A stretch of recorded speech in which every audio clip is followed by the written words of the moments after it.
17장 1절 우리 함께 읽습니다. 예수께서 제자들에게 이르시되 실족하게 하는 것이 없을 수는 없으나 그렇게 하는 자에게는 화가 바로다. 자, 첫 번째로 우리가 정리해야 될 게 뭐죠? 제자들에게 하신 말씀이다라는 겁니다. 이런 게 굉장히 중요합니다. 누구에게 하신 말씀이냐가 중요해요. 이 말씀의 대상은 바리새인이 아닙니다. 이 말씀의 대상은 무리들이 아닙니다. 이 말씀의 대상은 누구라고요? 제자들입니다. 제자들. 하나님의 나라를 소망하는 사람들, 혹은 또 교회 지도자 된 사람들, 뭐 이런 사람들이죠. 그래서 글을 읽을 때 누가 누구에게 한 말이냐가 몹시 중요합니다. 이런 것들을 잘 정리하는 훈련을 하셔야 됩니다. 예수님을 따르는 많은 사람들이 있었습니다. 그리고 지금 누가복음에 굉장히 중요한 그 쟁점 중에 하나는 예수님과 바리새인들 사이에 있었던 대화입니다. 그죠? 예수님께서 바리새인들을 책망하고 바리새인들의 위선을 꾸짖는 그런 이야기들이 남았는데 17장에는 이 말씀의 대상이 누구라고요? 제자들이었어요. 제자들. 하나님의 나라를 소망하는 사람들. 그래서 이게 더 무서운 겁니다. 뭐가 무서워요? 실족하게 하는 것이 없을 수는 없으나. 그래서 무슨 얘기예요? 실족하는 일을 막을 수는 없다라는 겁니다. 이건 필연적으로 발생할 수밖에 없는 일이라는 거예요. 그래서 이게 무서운 거예요. 실족하다라고 하는 것은 그냥 미끄러져 넘어지다라는 의미도 있고요. 우리 말로 하면 우리 그 성경이 저는 정말 잘 번역된 성경이라고 생각해요. 이거 원어의 뜻은요, 올무를 놓다, 함정을 놓다라는 뜻이에요.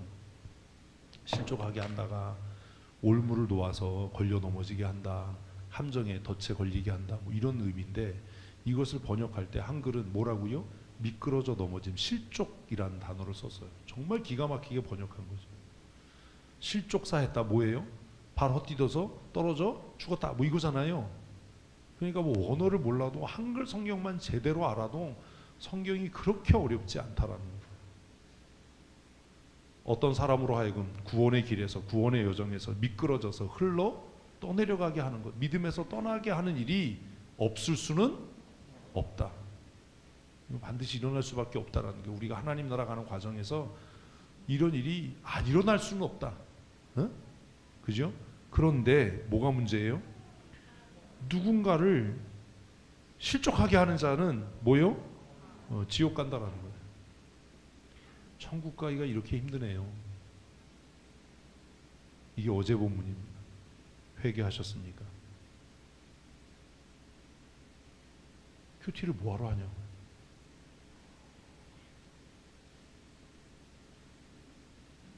어제 이 본문을 묵상하면서 하나님, 내가 장로입니다. 집사입니다. 권사입니다. 내 예배 태도가, 내 찬송하는 태도가, 내 기도하는 태도가 누군가에게 올무가 되진 않았는지, 누군가를 믿음에서 흘러 떠내려가게 되는 일이 아니었는지, 이거 물을 것도 없어요. 뭐가 알아요?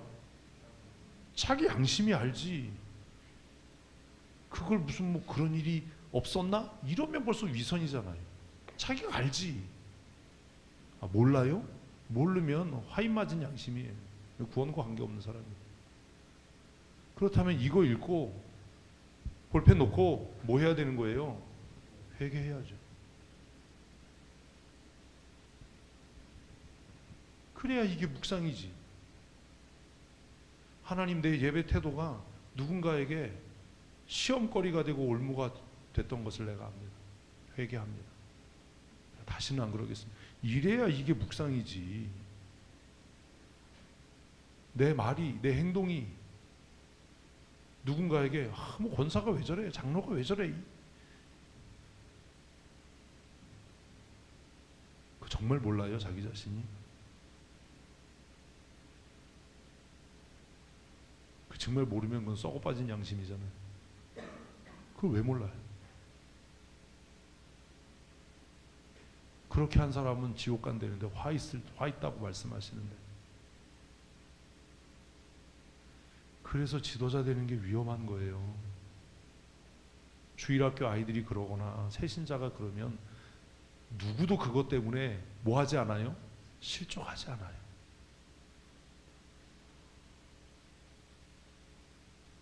집사가 권사가 장로가 예배 시간에 졸고 딴짓하고 이러면 반드시 누군가는 그것 때문에 뭐 해요? 실족하죠. 이미.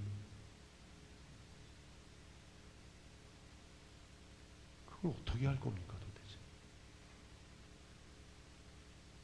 근데 그리고 나서도 회개하지 않고 정말 뻔뻔하게 경건과 거룩에 대해 이야기하고 교회 부흥에 대해서 얘기하면 더 실족하게 만드는 거잖아요.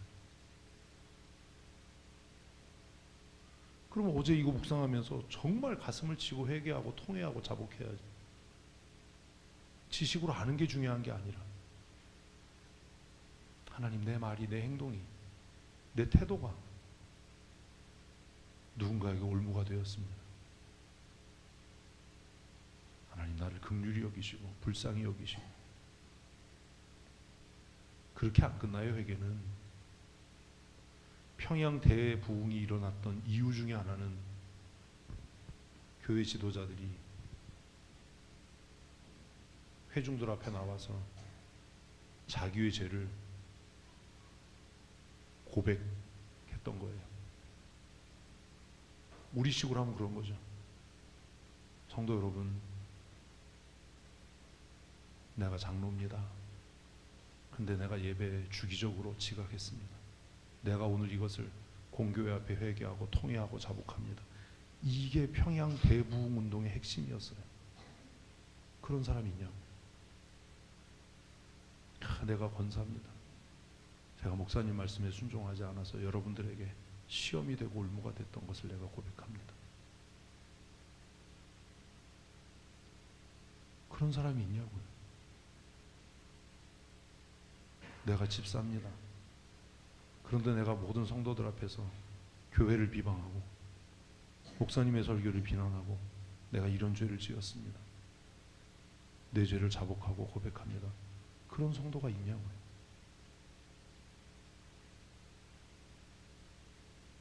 말씀을 읽고 묵상하면 이게 삶이 되지 않는데 무슨 의미가 있냐.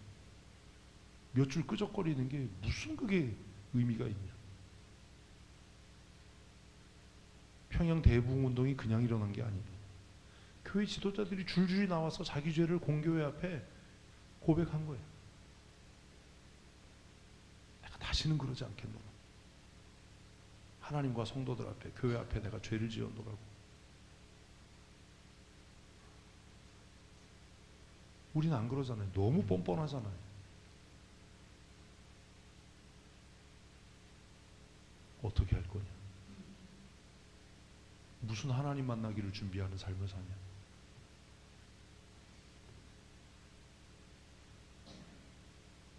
그런 수치스러움과 부끄러움을 알지 못하는데 무슨 선한 영심과 성령의 충만함이 있을 수 있어요?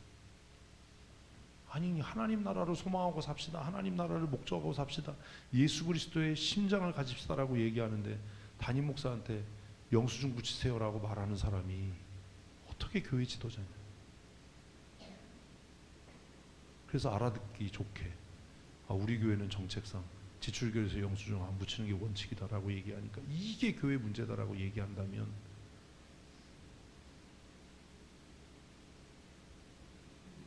그냥 제 표현으로 그깟게 무슨 성도입니까?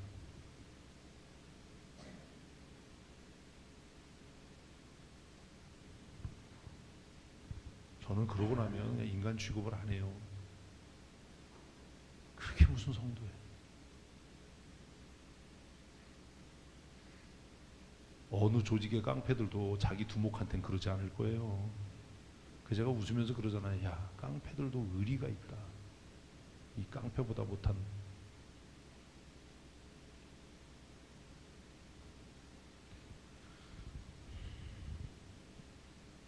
실족하게 하는 일을 하지 마십시오. 그래서 제가 얘기했잖아요. 들키지나 마라. 그 얘기가 뭔지 아세요? 그냥 죄짐에 혼자서 다른 사람 실족하게 하지 말고 들키지나 마라. 들키지나 마라. 들키지나 말라는 얘기가 죄를 숨어서 지란 얘기가 아니고 다른 사람 뭐 하지 않도록 실족하지 않도록 해라. 실족하지 않도록. 그런 거예요. 실족해 하는 자는 화예요. 그가 이 작은 자 중에 하나를 실족하게 할진대 차라리 연자 맷돌이 그 목에 매어 바다에 던져지는 것이 낫다. 2절은 뭐예요? 강조예요. 이거 뭐 아는 거 별 의미 없어요. 큰 자도 아니에요. 뭐요? 작은 자.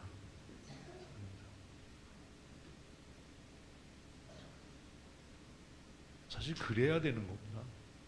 뭐 회의하거나 재직하거나 당회하거나 이러면 그냥 뭐 하실 말씀 없어요. 그럼 목사님 제가 온전하지 못하고 본의 안 돼서 저는 발언하지 않겠습니다.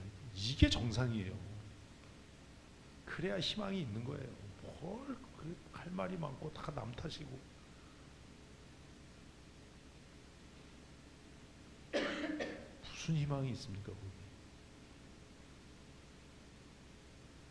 저는 이 문제에 대해서 기도해 보지 않았으니까 제가 발언하지 않겠습니다.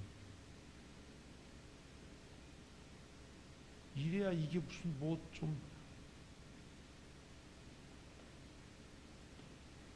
3절 읽습니다. 너희는 스스로 조심하라. 뭘 조심하라는 거예요? 실족하는 일이 생기지 않도록, 누군가를 실족해 하지 않게 하기 위해 조심하라예요. 제가 이거 물은 이유가 있어요. 그러면 어떻게 하라는 겁니까? 그게 그 다음에 쓰여져 있는 겁니다. 글은 이런 겁니다. 응? 그 다음에 뭐라고 나와요? 만일 내 형제가 죄를 범하거든 회개하거든 용서하라. 이게 뭐라고요? 실족하지 않게 하는 거예요. 이거 장로들 잘 들어야 돼. 둘. 성도들이 범죄했는데 당신들이 치리 안 하면 당신들이 그 사람 실족해 하는 거예요.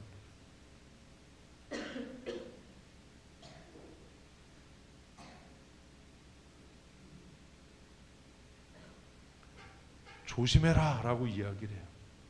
뭐 하지 않도록, 누군가를 실족하지 않게 하도록 뭐 해라? 조심해라. 그러면 어떻게 조심해야지?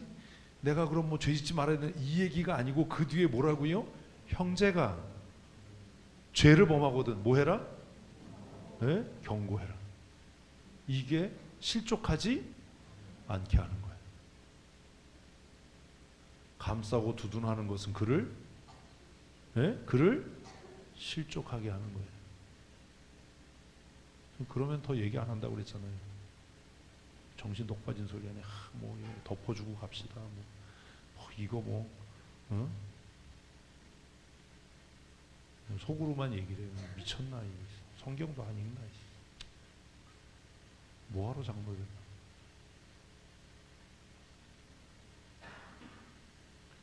근데 누군가 형제가 범죄했을 때 그를 책망하고 꾸짖으려면 내가 먼저 어때야 돼요? 온전해야지. 내가 본이 돼야지.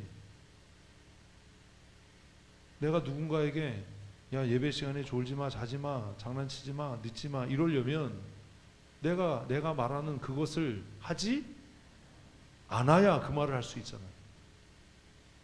근데 내가 그 일을 해요. 그래서 누군가에게 그렇게 하는 사람에게 권면하지 못하고 경고하지 못하고 책망하지 못하면 뭐하게 하는 거예요? 실족하게 하는 거예요. 장로 두 사람 정신 차려야 돼. 그대들은 부부싸움도 하면 안 돼. 주 안에서 화평하라고 권면하는 사람이 지가 싸우고 있는데 누구를 어떻게 권면할 거야? 장로들은 부자 돼야 돼. 그래야 성도들을 축복할 수 있지. 지도 가난한데 누굴 축복해? 장로들은 건강해야 돼. 그래야 병든 자를 위해서 기도할 수 있지. 맨날 약 먹은 닭새끼처럼 빌빌거리는데 누굴 위해서 기도하나? 응? 기도해봐야 응답도 안 되는 기도를 뭐하러 하나? 자기도 기도의 응답에 대한 확신이 없는데 무슨 신방을 어떻게 하나? 성도들 위해서 내가 권사님, 집사님 위해서 기도합니다. 그러면 그 사람이 비웃는데 그게 뭐나? 장로님 기도해 주시니 내가 위로가 되고 힘이 됩니다. 장로님 기도에 하나님이 응답하시고 이래야 되는데 너나 기도 생활 잘해라 뭐 이러면 다 끝난 거 아니에요.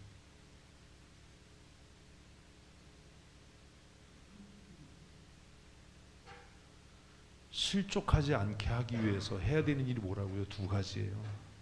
첫째는 뭐? 범죄하면 뭐하고? 경고하고 치리하고 권면하고. 이걸 못하는 거야. 왜? 그렇게 하려니까 자기가 걸리거든. 그리고 경고하고 치리하고 권면했더니 그가 뭐해요? 회개하며 뭐하고? 용서하고. 이것도 안 되거든. 왜? 자기도 회개를 안 하는데.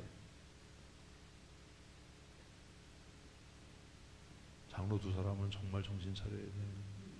만약에 잘못한 게 깨달아지고 나한테 책망을 들어서 깨달아지면 나한테가 아니라 공교회 앞에 회개해야 돼. 당신들은 성도들이 투표해서 뽑아서 세웠으니 공교회 앞에 나와서 내가 성도들 여러분에게 믿음의 모범이 되지 못했습니다. 용서해 주십시오. 장로가 먼저 그래야 돼. 무릎 꿇고 눈물로 회개해야 돼.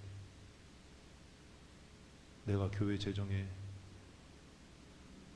신실하게 그것을 관리하지 못했습니다. 내가 헌신으로 모범이 되지 못했습니다. 내가 내 집안을 잘 다스리지 못했습니다. 내 자녀를 말씀으로 기르지 못했습니다. 그거 공교회 앞에 눈물로 회개해야 됩니다. 그래야 장로의 권위가 서는 거예요. 지 구석도 못 다스리고 지 마누라도 지 새끼도 하나 못 다스리는데 무슨 하나님의 교회를, 그리스도의 몸인 교회를 어떻게 치리하고 다스리냐. 뭐라고 한마디 하면 지 마누라가 말대답을 10마디 20마디 하는데 어떻게 무슨 권위로 교회를 다스리냐.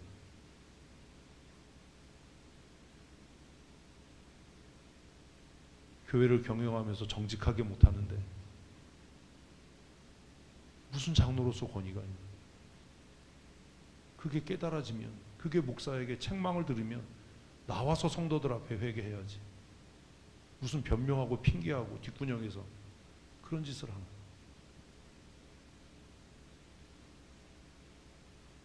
내가 누군가의 죄를 용서하려면 내가 먼저 뭐 하는 자? 회개하는 자가 돼야지. 회개하는 꼴을 못 보는데 누구의 죄를 어떻게 용서한다는 거야. 지도자들은 정신 차려야 돼요. 어제 본문 말씀 읽으면서 그게 옳은 거야. 내가 목사님 말씀에 순종하지 못했다라고 공교회 앞에 그렇게 장로들이 나와서 회개하고 뉘우치면 성도들이 그거 무서워서라도 순종하지 불순종하겠냐. 뭐라고 한마디 하면 장로들이 바득바득 우기고 대들고 그런 교회에서 성도들이 무슨 순종을 배우겠냐. 응?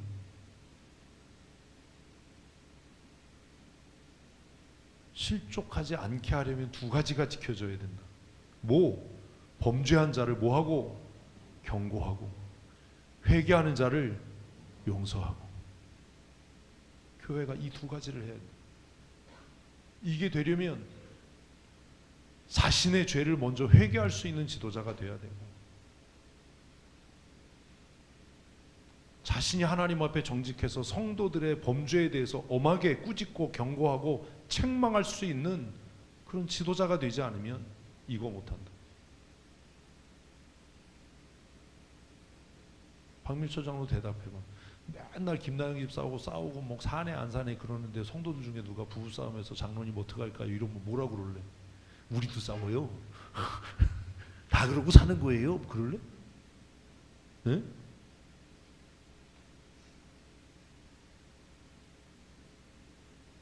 어떻게 할 거냐? 어떻게 치리할 거냐?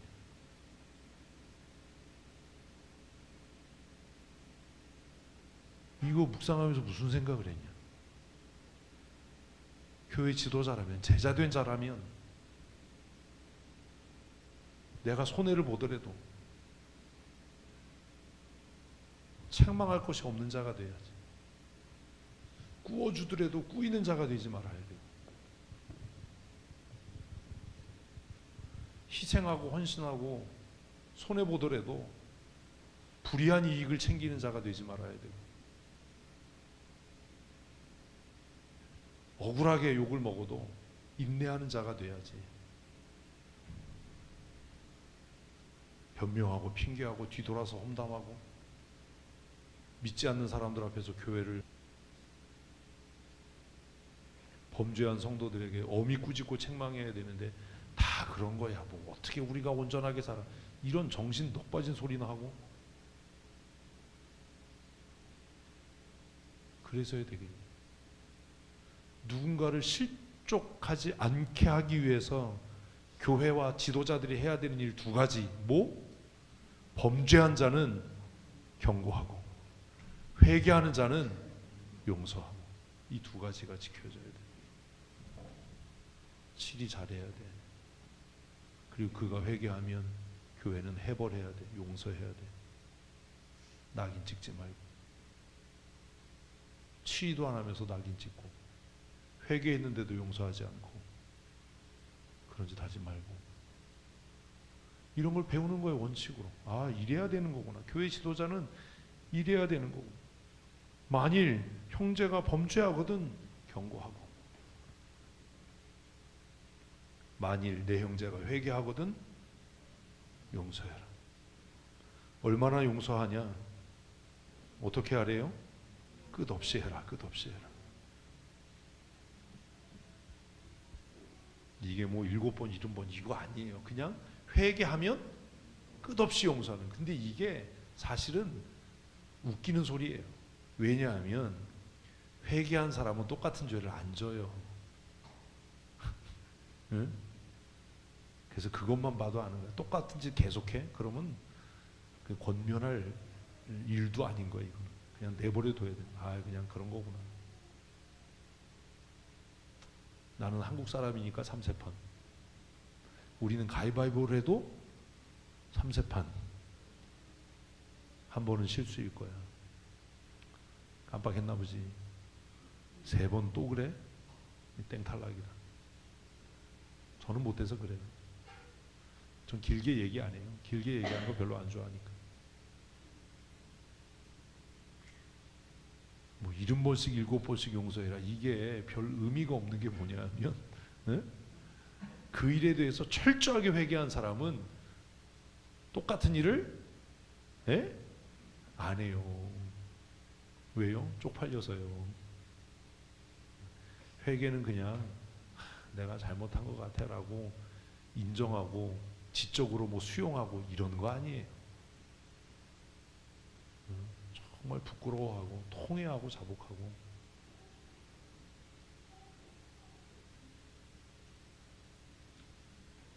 근데 그렇게 70번씩 7번, 7번씩 70번 용서해라 라고 하니까 뭐라고 이야기합니까?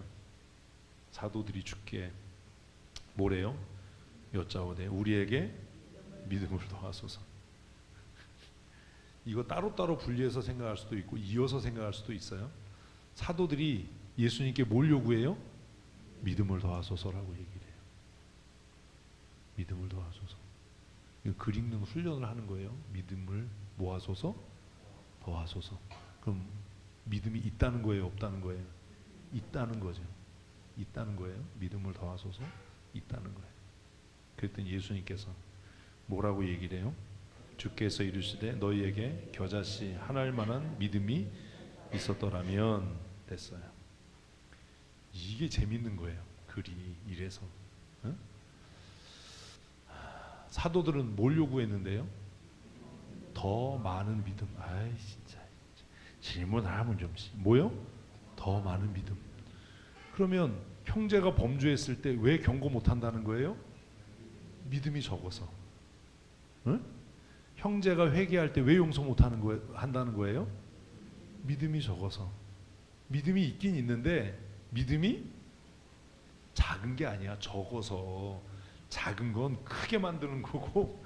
그러니까 사도들은 믿음에 뭘 얘기를 하는 거예요? 분량. 우리도 가끔 그런 얘기 하잖아. 믿음의 분량 뭐 이런 얘기. 그게 사기라는 거지. 믿음의 분량. 우리가 믿음이 적어서 경고하지 못하고, 우리가 믿음이 적어서 뭐 하지 못하니까, 용서하지 못하니까 주님 우리에게 믿음을 더 많이 주셔서 우리에게 믿음의 양이 많아지도록 하셔서 이 얘기한 거예요. 예수님은요, 질문에 대해서 답할 때 그 질문에 대한 답을 하지 않아요. 제가 그렇거든요. 그러니까 저하고 얘기하면 무슨 얘기인지 못 알아듣는 사람들이 많은데, 왜 못 알아듣냐 하면 죄송합니다. 양심이 썩어서 그런 거예요. 예수님은 질문하면 뭐에 대한 답을 해요? 몰라. 모르지. 자, 다시요. 우리는 질문을 하면 뭐에 대한 답을 하죠? 질문에 대한 답을 해요. 그죠? 그게 옳은 것 같잖아. 근데 예수님은 질문하면 뭐에 대한 답을 하냐면 질문에 대한 답을 하지 않아요. 그럼 뭐에 대한 답을 할까요, 고미조 권사님? 질문하지 않은 것에 대한 답이냐? 뭐에 대한 답을 할까요? 의도에 대한 답을 해요. 성경 읽으면서 이걸 아직도 모른다는 거예요. 뭐에 대한 답을 한다고요? 의도에 대한 답을 한다고요. 그러니까 제 말을 여러분도 못 알아듣는 거예요. 여러분들이 저한테 질문할 때 저는 뭐에 대해서 답해요? 의도에 대해서 답해요. 그래서 어떤 때는 짜증이 나는 거예요.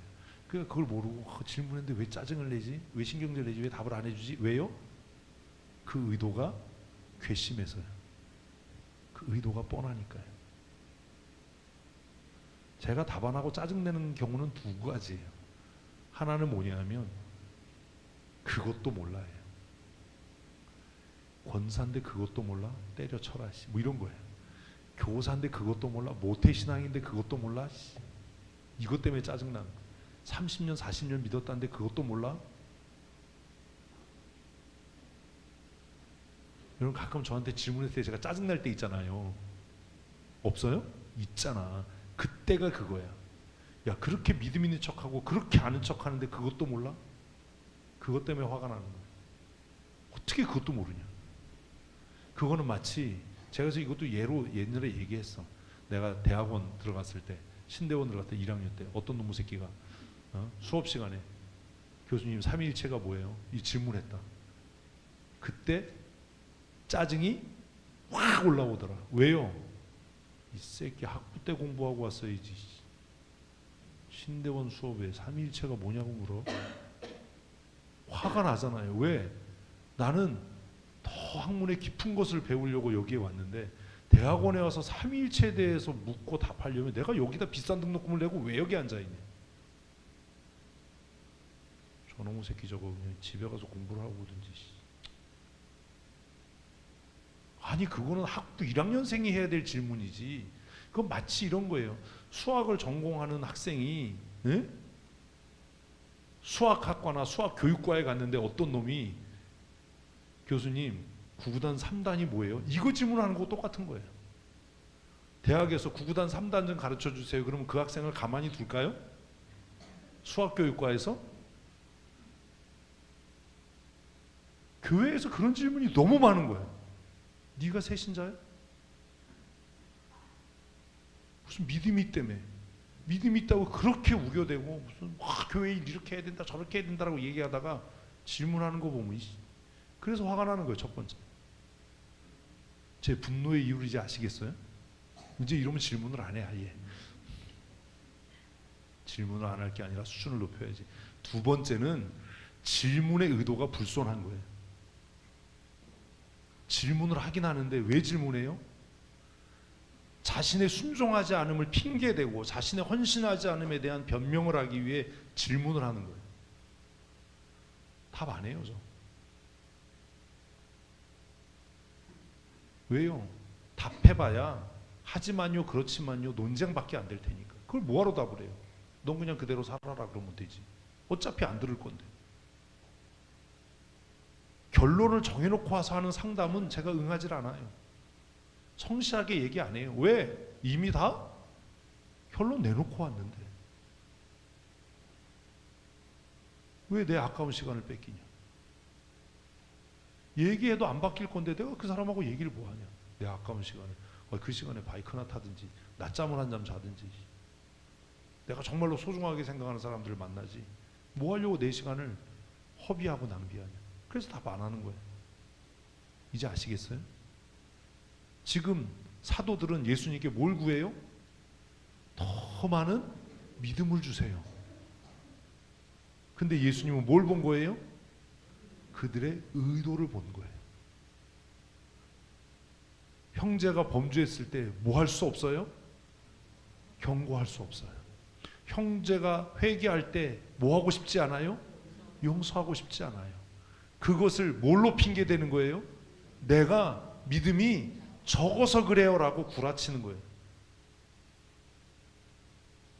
우리하고 똑같은 일을 하는데 왜 이걸 이해를 못해요? 무슨 믿음이 적어? 네가 하기 싫은 거지. 우리 그럴 때 있어요. 능력이 없어요. 뭘 능력이 없어? 네가 게으른 거지. 제가 뭐 능력이 없어서 못해요. 아니잖아. 헌신하기 싫은 거잖아. 무슨 능력이 없어서 못해? 누군 능력이 있어서 해? 목숨 걸고 그냥 헌신하는 거지. 그런 거잖아요. 그러니까 예수님께서 그 의도를 아신 거예요. 그래서 이건 믿음의 많고 적음의 문제가 아니다라는 답을 한 거지. 겨자씨만한 믿음이 있으면 무슨 뭐 뽕나무가 뽑혀서 받아 이 얘기를 한 게 아니라고요. 니네는 순종하지 않는 변명을 무엇이 적은 것으로 내게 믿음이 적어서 못하니까 나에게 더 많은 믿음을 주셔서 내가 범죄한 형제를 책망하고 권면할 수 있도록 내가 회개한 형제를 용서할 수 있도록 나에게 믿음의 은혜를 더해 주십시오라고 말하지만 니네 마음속에 의도는 불손하다. 니네 악하다.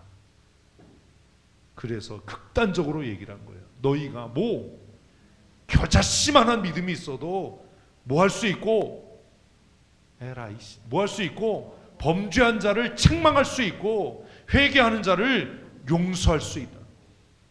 이미 너희에게 그런 믿음이 있다. 무슨 더 많은 믿음을 달라고 그러냐. 있는 믿음도 안 쓰는 것들이.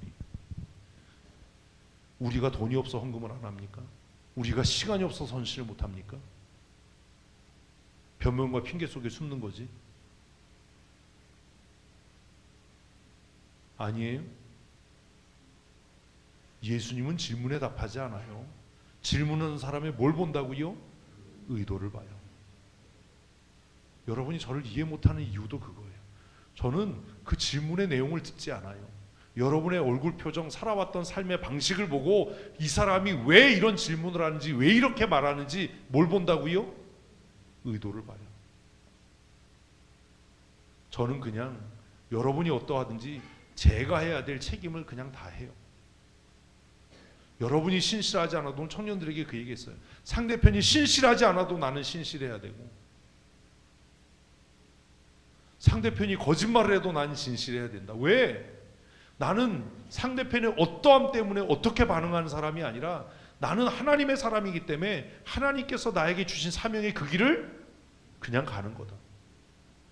속이면 속으면 되고 안 속기로 마음먹으면 관계를 단절하면 되고 몰라서 미련해서 속아주는 게 아니야. 나는 그냥 내 길을 가는 거다. 제가 얘기했잖아요. 똥개는 짖어도 기차는 가는 거다. 너는 네 길을 가고 나는 내 길을 가는 거다. 너의 어떠함 때문에 내가 화가 나고 너의 어떠함 때문에 내가 뭐가 아니라 그냥 나는 내 길을 가는 거다. 예수님은 질문에 답을 하지 않아요. 뭘 본다고요? 의도를 본다고요. 그래서 그 뒷얘기가 이해가 안 되는 거야. 무슨 겨자씨만한 믿음이 있으면 뽕나무가 뽑혀서 바다에 던진다는데 이런 일은 없어. 그 얘기가 아닌 거예요. 이게 지금 그들의 불손한 의도. 범죄한 형제에 대해서 경고하지 못하고 회개하는 형제를 용서하지 못하는, 용서하고 싶지 않은 그 이유를 무슨 변명으로? 믿음이 적어서 그래요. 내가 믿음이 적어서 그래요. 나에게 믿음에 더 큰 은혜를 주시면 내가 그렇게 할 수 있어요 라고 구라를 치니까 너희에게 뭐만 있어도 겨자씨만한 믿음이 있어도 이 일을 할 수 있다.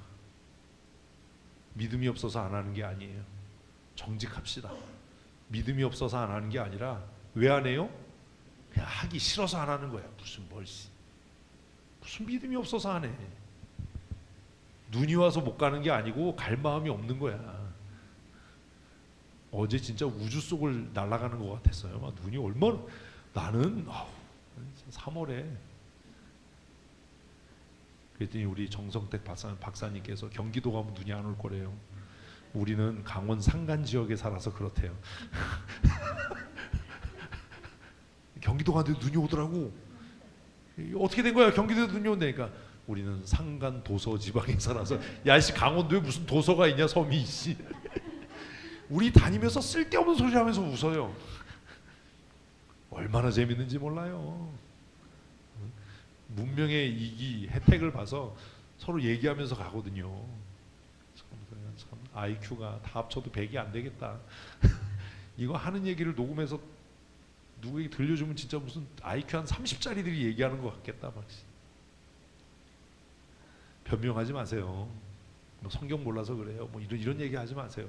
믿음이 뭐 부족해서 그래. 이런 얘기 하지 마세요. 그냥 솔직하게 하기 싫어요. 용서하기 싫어요. 뭐 이런 거지. 헌신하기 싫어요. 헌금하기 돈 아까워요. 이게 정직한 거지. 무슨 믿음이 없어요. 그런 거짓말 좀 하지 마라. 하기 싫은 거지. 돈이 아까운 거지. 근데 돈이 아까워서 헌금하기 싫어요 이러면 네, 그렇잖아. 그러니까 그 제 표현으로 그냥 개수작을 떠는 거지. 무슨 뭐 믿음이 없어서 그래. 응? 할 마음만 있으면. 어제 앞이 안 보이게 눈이 오니까 막 조금 더 이러면 돌아가자. 그래서 제가 맨 뒤에서, 제가 항상 맨 뒤에 가니까 그런 일은 없다. 끝까지 가는 거다. 근데 잘 선택한 거예요. 돌아왔으면요, 오면서 또 그 눈을 다 맞았어. 춘천은 12시쯤 돼서 눈 왔다면서요. 그게 눈이 이렇게 온 거야. 우리는 그거 뚫고 간 거고. 근데 거기서 야, 못 가겠다고 돌아왔으면 올 때도 그 눈을 다 맞고 왔지. 올 때 이제 등짝이 다 젖었겠지. 뚫고 가니까 해가 나더라고요. 역시 강원 산간지방은 안 좋아요. 그 얘기했어요. 강원 산간지방이 좋은 거냐 경기도가 좋은 거냐. 그랬더니 우리 또 정성택 박사님께서 그건 그때그때 다르고 사람마다 다르다 이렇게 해석을 해주셨어요. 어제 아주 명쾌하게. 그래서 그런 거구나. 그때그때 다르고 사람마다 다른 거구나. 이상한 변명하지 마세요. 목사님 나 믿음이 없어요. 믿음이 없어서 그래요. 이런 소리 하지 마세요. 그냥 정직하게 하고 싶지 않아요. 잘라주세요. 뭐 이러세요. 댕강 그냥 시원하게. 너무 웃기잖아요. 7절 같이 읽습니다. 너희 중 누구에게 양을 치거나 하는 종이 있어 밭에서 돌아오면 그더러 곧 와 앉아서 먹으라 말할 자가 그런 일은 없다 이거죠. 없다. 그럼 뭐예요? 도리어 그더러 내 먹을 것을 준비하고 띠띠고 내가 먹고 마시는 동안에 수종 들고 너는 그 후에 먹고 마시라 하지 않겠느냐. 너무 부당한 것 같잖아요. 그런데 이게 뭐예요? 신분에 맞는 거예요. 우리는 뭐 하나님의 종이라고 얘기하면서 여러분이 상전이지 무슨 종이야. 교회에서 성도들이 상전이지 무슨 종이야. 어떤 종이 자기 일에 얽매여요. 그래서 제가 장로님한테 그러는 거예요. 목사가 하면 니네는 가는 거다. 그래야 종인 거다. 무슨 말이 많냐. 뭔 설명해달라고 그러냐. 그냥 시키면 하는 거지. 시키면 해야 종이지. 무슨 설득하고 그걸 설명해줘서 하면 그게 상전이지 종이냐. 응? 그게 무슨 종이냐. 그러니까 이제 종님이잖아. 종이 님이 어딨어? 종은 놈이지. 응? 종님. 그래서 뭐 세우신 주의 종님을 통해 그런 기도 하지 마라. 종은 그냥 놈이다. 무슨 종님이냐 씨. 말도 안 되는 소리를 그렇게 하냐. 9절 있습니다. 명한대로 하였다고 종에게 감사해. 그런 일은 없다. 10절 이와 같이 너희도 명령을 받은 것을 다 행한 후에 이르기를 우리는 무익한 종이라. 우리가 하여야 할 일을 한 것뿐이라 할지니라. 잊지 마십시오. 충성하고 열심을 낸 다음에 누가 알아주지 않는다고 섭섭해할 것도 아니고 인정받으려고 노력하지도 마십시오. 그냥 우리는 우리가 해야 할 일을 한 것뿐입니다. 이게 전부입니다. 하나님께서 정리하실 겁니다. 사람에게 인정받으려고 하지 말고. 근데 교회 안에 너무 종님이 많은 거예요. 뭐 조금 하고 인정 안 해주면 삐져가지고 그러고 누가 인정받냐 이거 다 맨날 싸우고 그러잖아요. 그래서 이제 어제 본문을 읽으면서 첫째 뭐 하지 말자. 핑계하고 변명하지 말자. 내가 믿음이 적어서 그래. 이런 쓸데없는 소리 하지 말자. 무슨 믿음이 적기는 그냥 하기 싫은 거지. 목사님 나 믿음이 적어서 근데 기도해 주세요. 기도하고 싶은 마음도 안 생겨요. 그냥 알아요 이미 저는. 뭐 네가 하기 싫은 거지 무슨 믿음이 없어. 이씨. 하기 싫다고 그래. 그냥 안 시켜줄 테니까. 응? 몸이 아프든 제가 그 얘기를 아주 그냥 명제로 만든 거예요. 뭐라고 얘기했어요? 아파 죽더라도 교회 와서 죽어라. 그게 종의 태도야. 그러면 주인이 살려주시겠지. 죽이겠어? 우리의 주인이신 하나님이 그렇게 악독해요? 그런 거잖아요. 내가 할 일을 하는 거지 그냥. 제가 우리가 2007년에 와서 그랬잖아요. 여러분 관중석에서 내려와야 된다. 왜 성도들이 관중석에 앉아가지고 목사님 뭐 은혜가 됐어요 이런 미친 소리를 하냐. 축구 경기장에서 선수는 관중석에 앉아있고 감독이 뛰고 코치가 뛰는 그런 망할 놈의 경기거든요. 운동장에서 누가 뛰어야 돼요? 선수가요. 그래서 제가 얘기한 거잖아요. 성도가 사역자지. 무슨 제가 그 얘기도 했잖아요. 제가 목사님 도와드려야 되는데 이런 소리 하지 마라. 나 도와주는 게 아니라 네 일이다. 네가 네 일을 안 하는 거다. 응? 네가 네 일을 안 하는 거야. 뭘 누굴 도와줘. 지 일을 안 하는 건데. 교회 청소 여러분 일이에요. 무슨 사찰 집사를 둬요. 응? 차량 운행 여러분이 하는 거야. 무슨 관리 집사를 둬요. 내 일을 내가 하는 거지. 그런 마음으로 일을 해야죠. 그래야 되는 거예요. 하나님 나는 뭡니다? 무익한 종입니다. 무익한 종. 별것도 아닌 거 해놓고 나발 불지 말고. 오늘 본문이죠. 같이 읽습니다. 예수께서 예루살렘으로 가실 때에 사마리아와 갈릴리 사이로 가시다가 어디예요? 이방의 지역과 아주 아슬아슬한 경계예요. 그거 써놓은 거예요. 어디와? 사마리아와 어디? 갈릴리 사이. 그러니까 이제 이 유대인들은 갈릴리 사람들을 이제 개처럼 취급하니까 이방의 땅인 거잖아요. 그래서 이방의 땅과 유대인의 땅의 경계 그 사이로 가시는 거예요. 아 그러면 이 경계를 써놓은 이유는 이 두 땅에 있는 사람들 중에 어떤 일이 생기겠구나. 그거를 이해를 해야 돼요. 그를 그렇게 이제 이해하는 거예요. 읽습니다. 한 마을에 들어가시니 나병 환자 10명이 예수를 만나 멀리 서서 자, 한 마을에 들어갔어요. 이 마을은 어디 있는 거예요? 경계에 있는 거예요. 어디? 사마리아와 유대의 경계, 갈릴리의 경계. 네? 거기 갔더니 누굴 만났어요? 10명의 나병 환자를 만났어요. 그럼 이미 지각이 있는 사람은 아는 거야. 아, 10명의 나병 환자 중에 누구도 사마리아 사람도 있고 갈릴리 사람도 있겠구나. 그거 이해하라고 써놓은 거예요. 근데 그 생각 못하면 써놓은 사람이 무한한 거지. 아, 이 10명의 나병 환자 중에 누구도 있고 사마리아 사람도 있고 누구도 있고 갈릴리 사람도 있고. 그래서 이제 여담으로 질병 앞에는 평등하다. 응? 죽음 앞에 모두가 평등한. 질병 앞에 평등한. 지옥과 천국도 모두에게 평등해요. 돈 많다고 지옥 가지 않아요. 가난하다고 천국 가지 않아요. 이해되셨어요?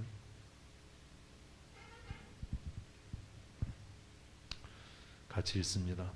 소리 높여 이르되 예수 선생님이여 우리를 불쌍히 여기소서 하거늘. 이 사람들에게 뭐가 있었어요? 믿음이 있었어요. 갈급함이 있었어요. 그래서 또 배우는 거예요. 갈급한 자는 뭐 한다? 소리 높여 기도한다. 내가 그런 꼴을 못 보잖아. 여러분들에게 무슨 기도 응답이 있어요? 응? 큐티하면 뭐해? 문둥병자들이요 소리 높여 부르짖으면 목숨 건 거예요. 레위기 보면 문둥병자들은 부정하다 외치고 사람들 앞에 나오지 말아야 되는데 자기들이 소리 높여 부르짖었다. 그걸로 모든 게 다 표현되는 거예요. 그래서 그거 얘기한 거예요. 기도하는 태도만 봐도 안다. 야씨 그렇게 기도하는데 나 같아도 응답 안 하겠다. 네 기도에는. 그 기도하는 모습과 태도에 갈급함과 다급함은 전혀 없는데 무슨. 제가 오늘 아침에 교회 오는데 법원 삼거리에서 이렇게 좌회전해서 오거든요. 신호받고 서 있는데 어디선가 나 죽어 몰라요? 삐꽁 난 그 소리가 그렇게 들려. 나 죽어 응? 앰뷸런스 소리잖아. 앰뷸런스 소리. 그래서 내가 또 누가 하나 또 죽는구나. 나 죽어 그 소리가 나더라고. 신호가 바뀌었어. 가야 돼요 안 가야 돼요? 이 생각 없는 인간은 가거든. 서 있어야죠. 왜요? 누가 나 죽는다는데. 정신 차리고 운전하세요. 앰뷸런스 소리가 들리면 앰뷸런스가 확인될 때까지는 움직이지 말아야지. 신호 바뀌었다고 가면 돌대가리지. 그랬더니 교대 쪽에서 강대 정문 쪽에서 119 차가 지나가더라. 삼거리를 지나서. 아침인데 누가 하나가 또 이승과 저승 사이를 헤매는구나. 응?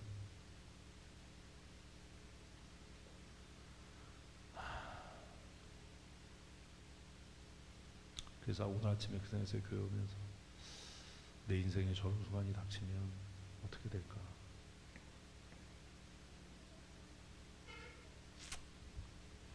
매일매일 말씀 읽고 기도하고 하는 것이 뭐가 중요한지를 좀 생각을 하셔야 돼요. 그래서 주일 아침에 교회 오는데 그 앰뷸런스 소리를 들으면서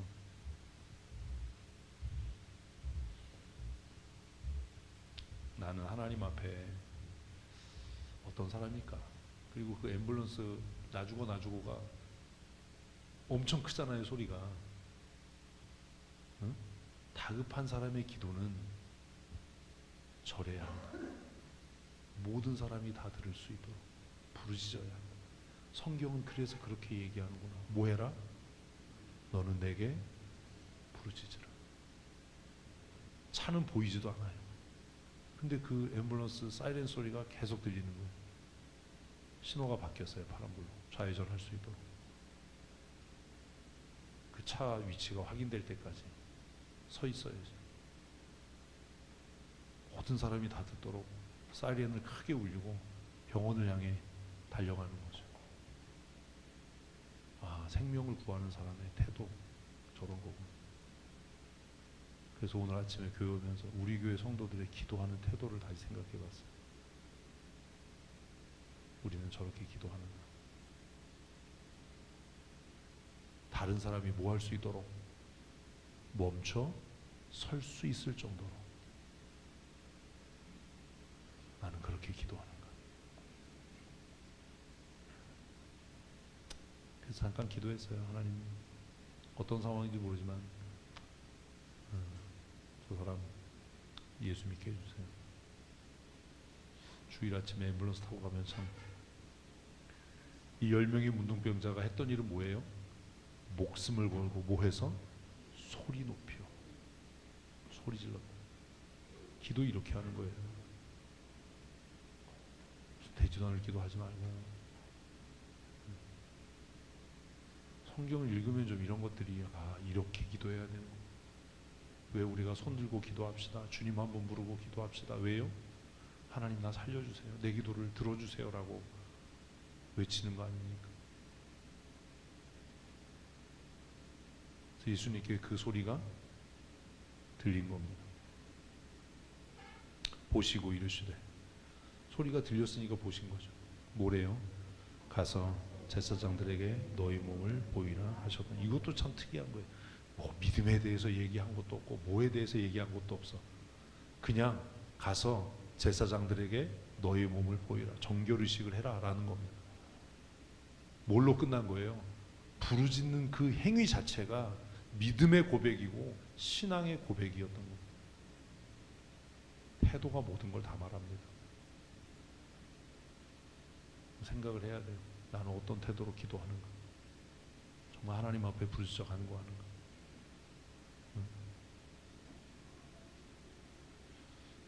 제사장에게 보이라라는 말은 뭐예요? 나음을 입었다 라는 이야기잖아요. 예수님은요 참 어려운 화법으로 얘기를 합니다. 의도를 중요하게 생각하기 때문에 그렇습니다. 그들이 가다가 깨끗함을 받은지라. 이것도 재밌는 거예요. 나아서 간 게 아니에요.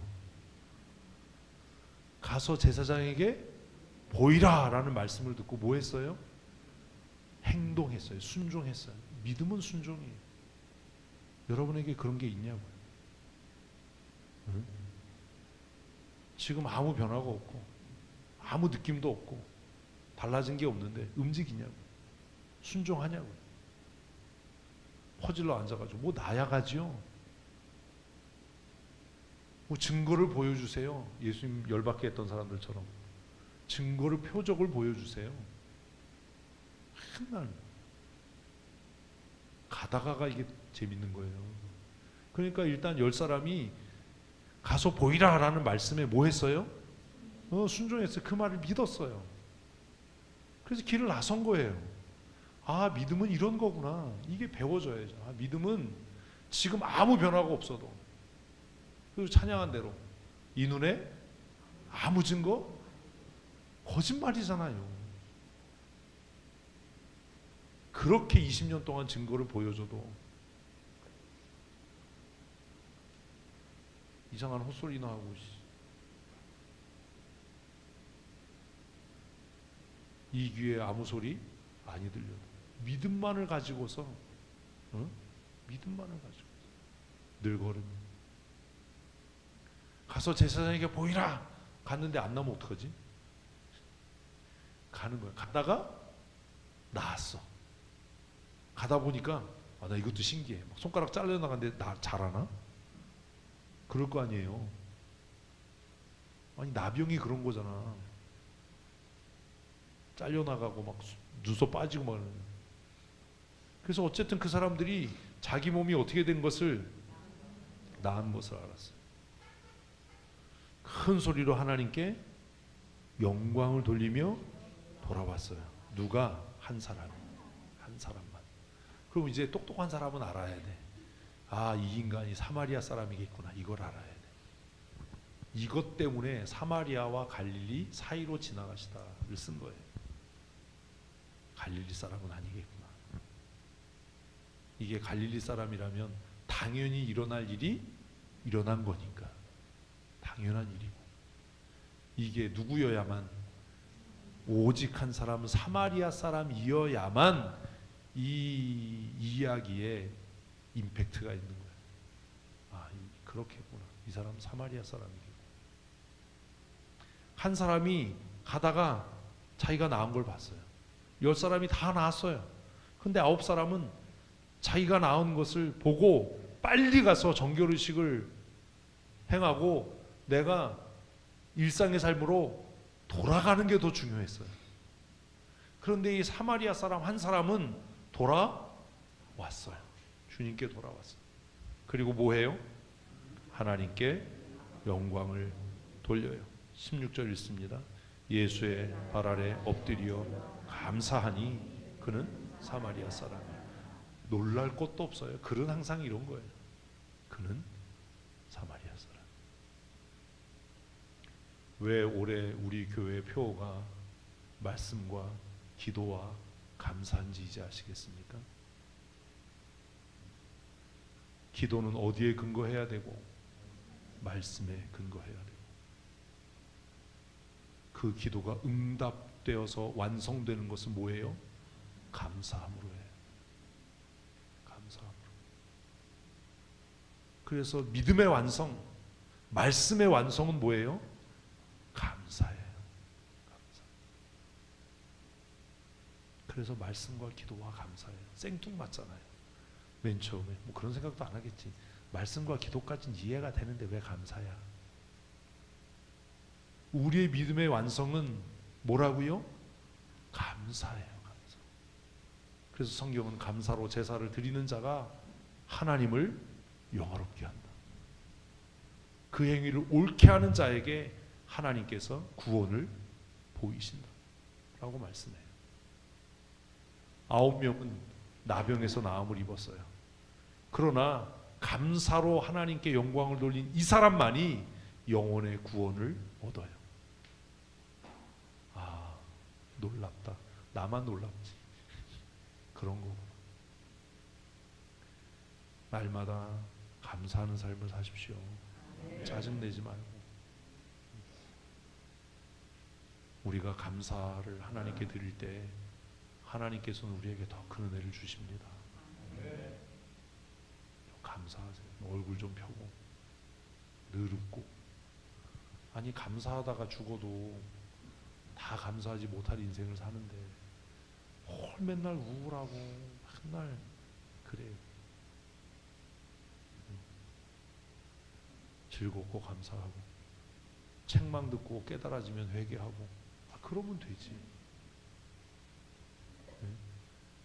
맨날 우중충하고 뭐 심각한 표정은 짓는데 회개는 안 하고 나지는 건 없고, 그게 뭐냐 그 인생이.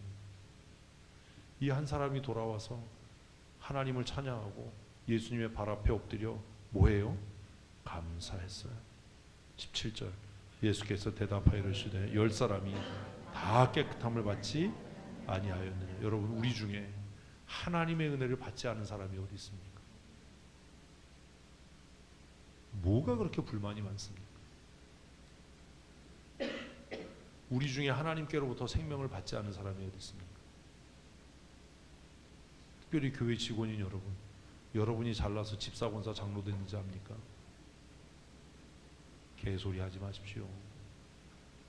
우리가 하나님께로부터 직분을 받은 것도 뭐예요? 은혜입니다. 은혜.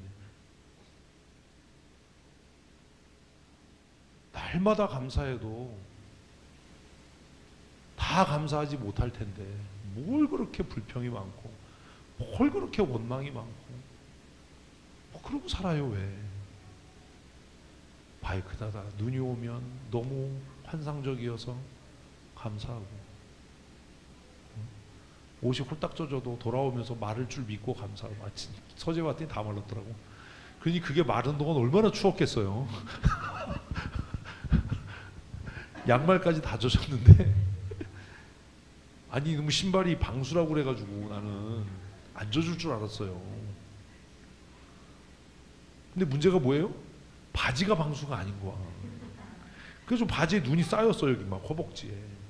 근데 그게 녹아가지고 쪼로로로로로 양말을 타고 들어가서 뒤꿈치부터 젖기 시작해가지고 다 젖었어.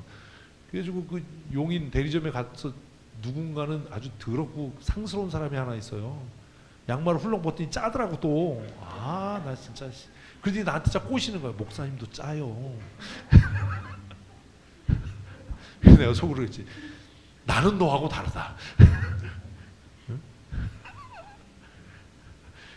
안 짰어. 그 카페 가서 화장실 갔는데 지금이라도 짜요. 또 꼬셔. 안 짠다 내가 끝까지. 서재 왔어요. 서재 와가지고 신발을 벗었는데 양말이 마른 거야. 눈이 내려서 앞이 안 보이고 불평하려고 하면 얼마든지 할 수 있잖아요. 날씨 지랄 같다. 왜 우리는 꼭 어디 가면 비가 오든지 눈이 오든지 왜 이러냐 막시. 근데 또 감사하려고 생각하면 뭐 한두 끝도 없는 거예요. 얼마나 감사해요. 감사할 일이 얼마나 많아요.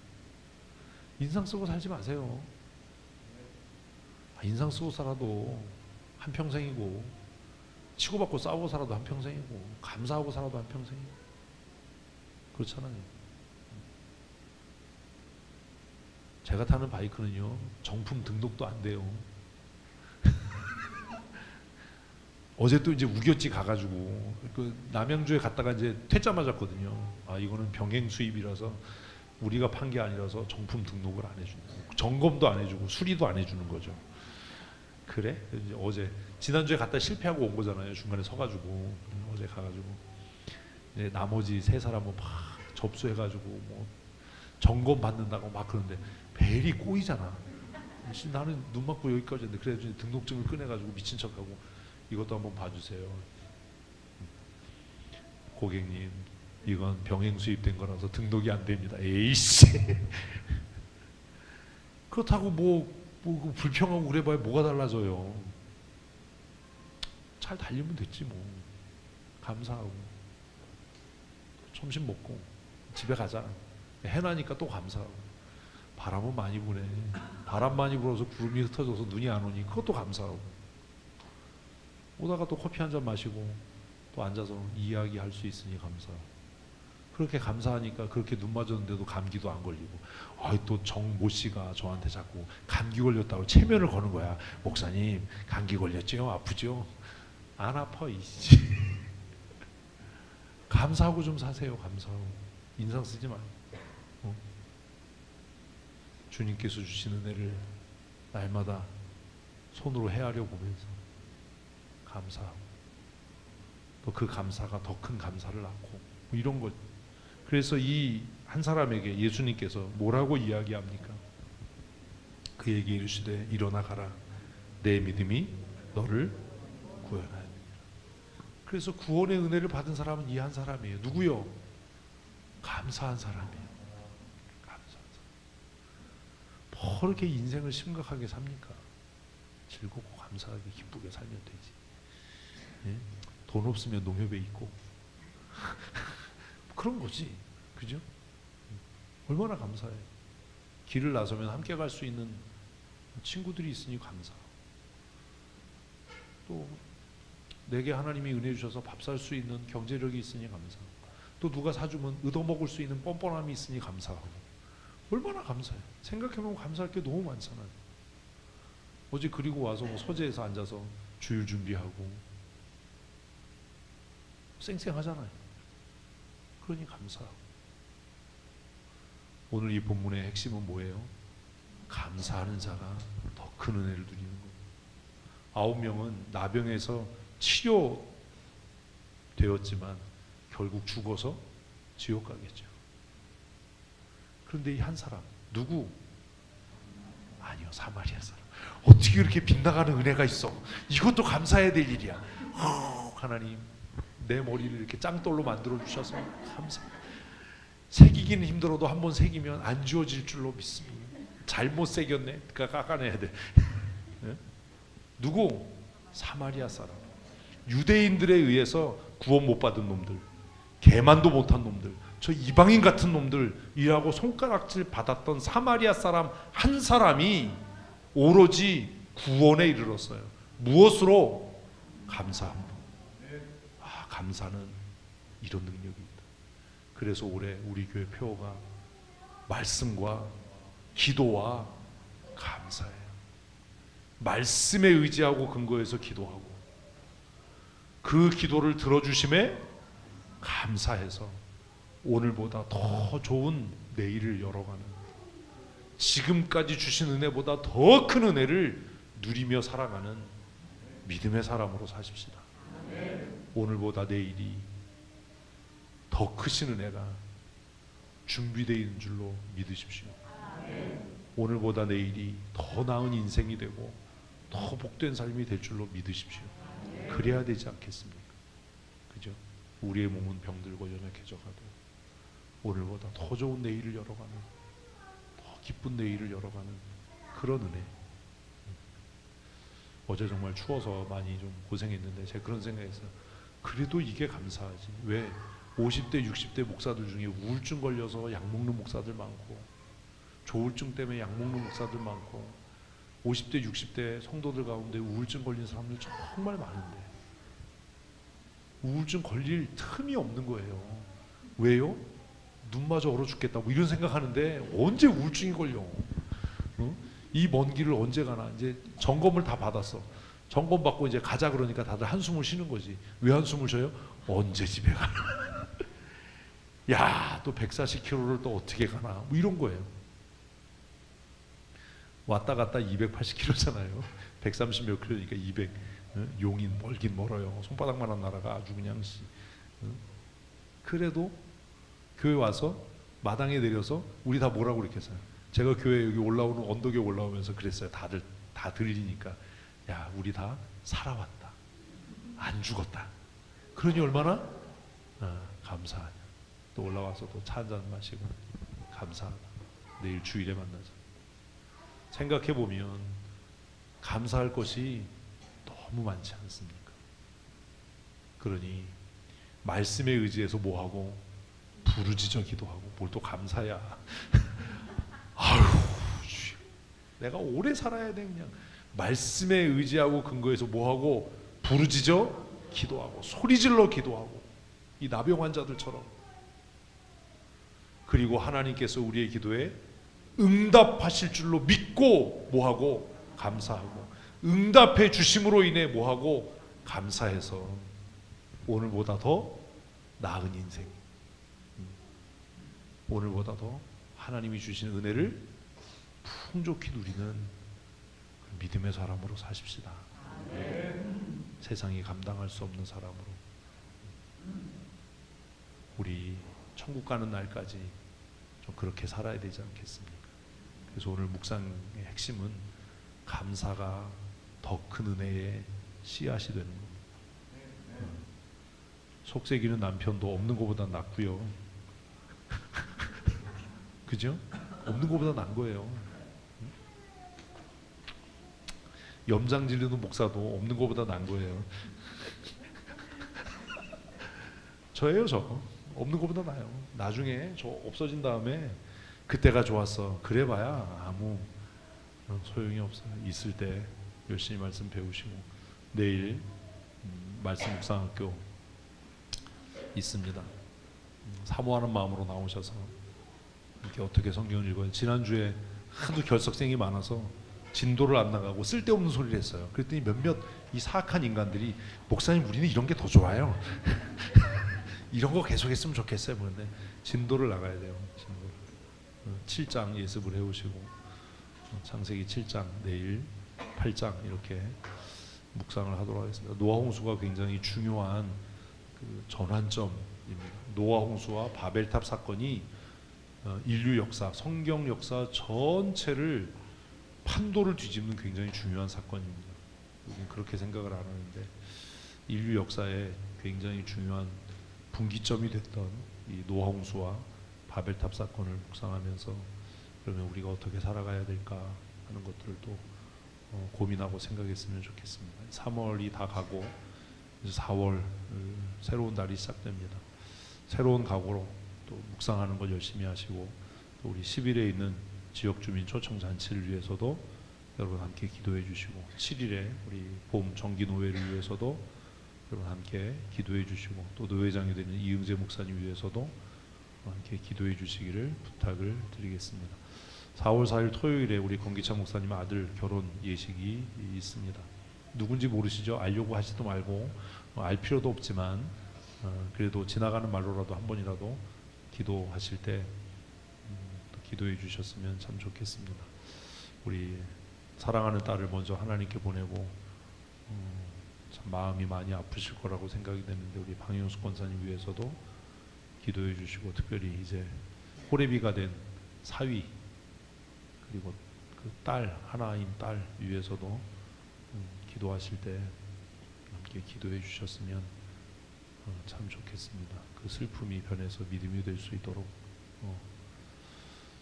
그 그리움을 잘 믿음으로 승화시켜 나갈 수 있도록 위해서 기도해 주시고, 아마 오늘 저녁이나 내일 우리 이명희 집사가 권사님 모시고 올라올 텐데 운전하면서 졸지 않도록, 너무 멀어요. 너무 장례하느라고 피곤하고 지쳤을 텐데 안전하게 잘 돌아올 수 있도록 위해서 기도해 주십시오. 너무 멀어서 권사님도 자주 앞으로 가보기도 어려울 거고 그럴 텐데, 또 오고 가는 소식들이 위로와 기쁨이 될 수 있도록 위해서 기도하실 때 함께 기도해 주실 수 있기를 부탁을 드리겠습니다. 다음 주일은 성찬 예배입니다. 한 주간 동안 내가 어떻게 살아야 할지, 어떻게 살아왔는지를 잘 돌아보시고 예수님의 고난에 합당하게 참여하는 믿음의 사람들이 다 되셨으면 참 좋겠습니다. 4월 달에도 여러 가지 행사들이 계획되어 있는데 일정들을 보시고 위해서 기도해 주시고, 또 4월 우리 전교인 기도회 위해서도 사모하는 마음으로 함께 나와서 우리 집 모임을 위해서 특별히 함께 기도해 주시기를 바랍니다. 5월 달에 우리 전교인 체육대회가 있습니다. 체육대회 일정을 위해서도, 여러분 또 준비하는 손길들을 위해서도 여러분 함께 기도하실 때 잊지 말고 기도해 주시기를 부탁을 드리겠습니다. 제가 4월 4일인가? 하여튼 4월 달에도 총회 지금 계속 회의가 있고, 하여튼 위해서도, 저를 위해서도 기도해 주셔서 건강하게 맡겨진 사명들을 잘 감당할 수 있도록 저를 위해서도 기도하실 때 함께 기도해 주시길 바랍니다. 우리 김영식 목사님 사역지에 그 수해 때문에 좀 어려움이 있는데 수해 복구가 잘 진행될 수 있도록 기도해 주시고, 또 너무 무리하지 않도록 우리 김영식 목사님 건강을 위해서도 기도하실 때마다 함께 기도해 주시기를 부탁을 드리겠습니다. 우리 함께 기도하십시다. 하나님, 누가복음 말씀을 묵상해 가고 있습니다. 이제 누가복음 종반부에 다다라갑니다.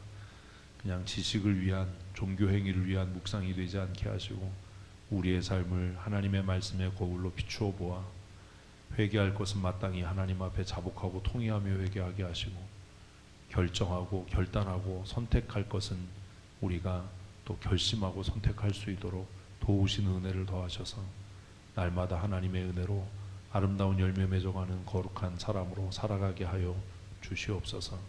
하나님, 우리 사랑하는 성도들의 삶을 주의 진리의 말씀에 의탁하오니 성령께서 우리 사랑하는 성도들을 진리로 거룩하게 하시고 성령으로 충만케 하셔서 하나님을 영화롭게 하는 거룩한 믿음의 사람으로 열매 맺고 승리하는 삶 살아가게 하여 주시옵소서. 자신의 치료를 확인하고 예수님의 발 앞에 나와 기뻐하며 감사와 영광으로 하나님 앞에 찬미했던 사마리아 사람이 더 큰 은혜인 구원을, 영생을 얻었던 것들을 오늘 말씀을 통해 우리가 다시 생각하며, 그러면 우리가 어떻게 살아야 할까 다시 다짐합니다. 사소하고 작은 것에도 기뻐하며 즐거워하며 감사하는 믿음의 사람으로 살게 하셔서 지금보다도 더 크신 은혜 주실 하나님을 신뢰하며 살게 하시고 형통케 하시며 회복케 하시고 복 주시는 하나님의 은혜를 누리며 살아가게 하여 주시옵소서. 일상의 삶으로 돌아갑니다.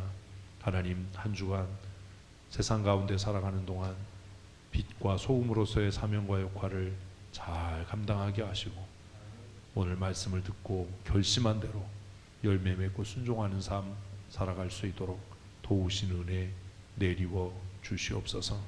마음이 상한 자와 병든 자들과 경제적으로 어려운 성도들의 삶을 하나님 긍휼히 여기시고 그들이 아버지 앞에 부르짖어 간구할 때에 그들이 기도하는 것보다 더 크시고 놀라우신 은혜와 복을 내리워 주시옵소서. 우리의 병든 몸이 치유되어지게 하시고 우리의 어려운 가정살림이 주님 주신 은혜로 부요하며 풍성케 되게 하시며 우리의 삶이 형통한 믿음의 삶을 살게 하여 주시옵소서. 학업 중에 있는 자녀들에게 지혜와 명철을 더하시고 믿음의 은혜를 더하여 주셔서 믿음의 진보가 있게 하시고 그들의 아름다운 젊음의 날들을 헛되이 허송하는 어리석은 죄를 범하지 아니하도록 주께서 은혜를 내리워 주시옵소서. 우리의 생명 되시고 우리의 만복의 근원 되신 우리 구주 예수 그리스도의 크신 은혜와 아버지 하나님의 크고 놀라우신 사랑하심과 성령님의 교통하시고 충만케 하시며 변하여 새 사람 되게 하시는 거룩하신 역사하심과 거부할 수 없는 은혜가 오늘 주 앞에 나와 말씀을 듣고 마음에 결심하고 다짐하고 말씀을 듣는 믿음의 사람으로 경건한 하나님의 사람으로 살아가기로 다짐하는 사랑하는 주의 권속들 머리머리 위에 영원토록 함께 있을지어다. 아멘.